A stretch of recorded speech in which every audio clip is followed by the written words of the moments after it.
okay, you can be. And you, every day you will say, are you recording? Oh my God, but now I have chocolate. There we go. Okay, has everyone got an answer that they kind of like? What do you think? So here's what I got for the first one. Remember, this was the 2. I'm just redoing it for the people at home.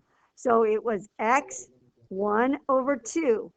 So on the next one, you should get x 1 over 4. Super, super easy. Next one gets a little tricky. Now, here's where I wanted to tell you something. These 2 problems are going to give you the same answer. But if you look at them, they look very different.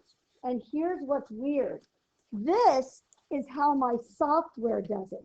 When it makes things bigger, it uses parentheses and it just says, let's make everything bigger. This is how your textbook does it. And it says, let's make things bigger, but let's put it inside the jail. Guess what? It works the same way. So watch what happens when I do this. I'm going to go ahead and say, I'm going to put my little 2 here, my little 2 here. On this one, it's going to be x. The 5 goes on the top, and the 2 goes on the bottom. And on this one, it's going to be x. The 5 goes on the top, and the 2 goes on the bottom. They're the same problem, and they work the same way. So here's what's up. When you do your homework tonight, the answer might look like this, but you may have written it like this, and that's okay, right? It just depends on which, like different books use different formats. So whenever there's a square root, there's always going to be a 2. Yes. And so look at this. Let's try this one that got a little cooler because now I'm going to do better roots, right, that are more interesting. Because you're right, the 2 is boring. Try this one for me. Go ahead and write this one. Isley's writing this for me. There we go. And now you can see why we learned higher roots, because it's really now super easy without having to do the little jailhouse and everything. Hopefully what you got was 4 on the top and 3 on the bottom. Again, this next one looks different, but it's the same. X, 7 on the top, 6 on the bottom. Now, I do have one thing to tell you. I'd like you to try the next one, and I'm going to warn you, you might not get it right, but that's okay. I'm going to explain how to do it. So try this one on your own, and I got something to tell you, but I'm going to let you see if you can see how you do first.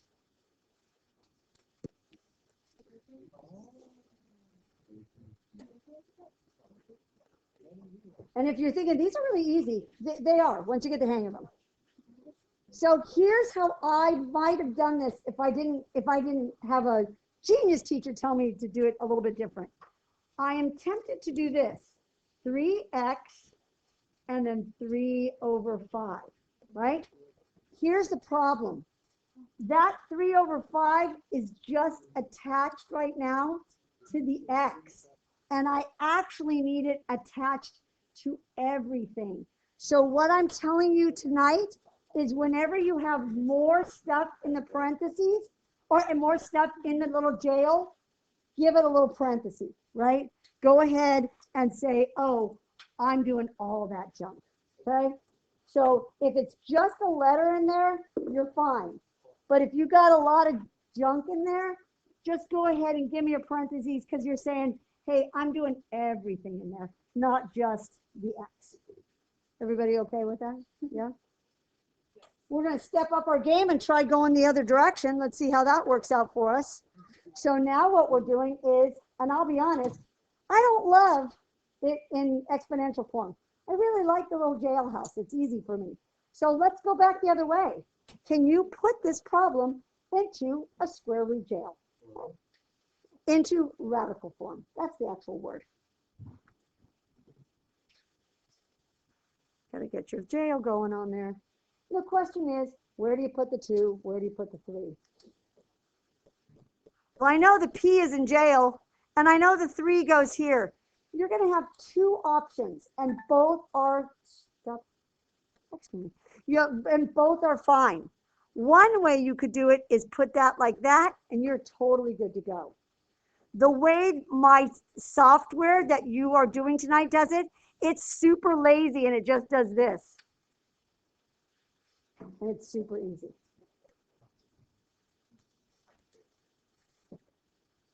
So try the next one. Put it in jail for me.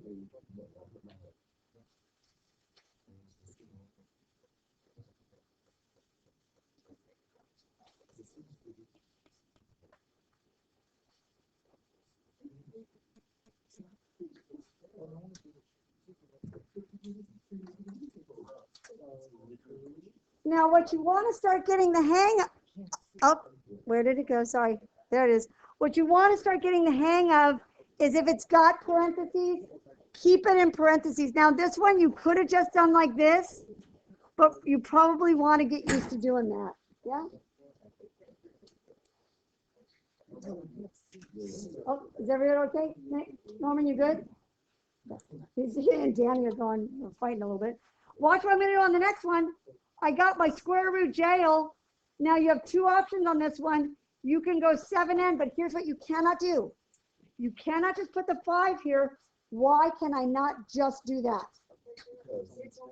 That's only for the n, right? And I need the whole thing. So I can either put the parentheses like that, and that's fine. Or I can do it like this. Let me get rid of this dude. I can do it like this, 7n, and put the parentheses like that. I don't care. Either one works. The answers tonight will probably look more like this. That's just how my software does it, right? But the textbook does it more like that. I don't know why. Do me a favor, do the last two and share them with your neighbor. Be careful, they're slightly different, right? They're slightly different. You can either do the parentheses inside or outside. Good question. And again, my one textbook does it inside and the software does it outside. I don't know why.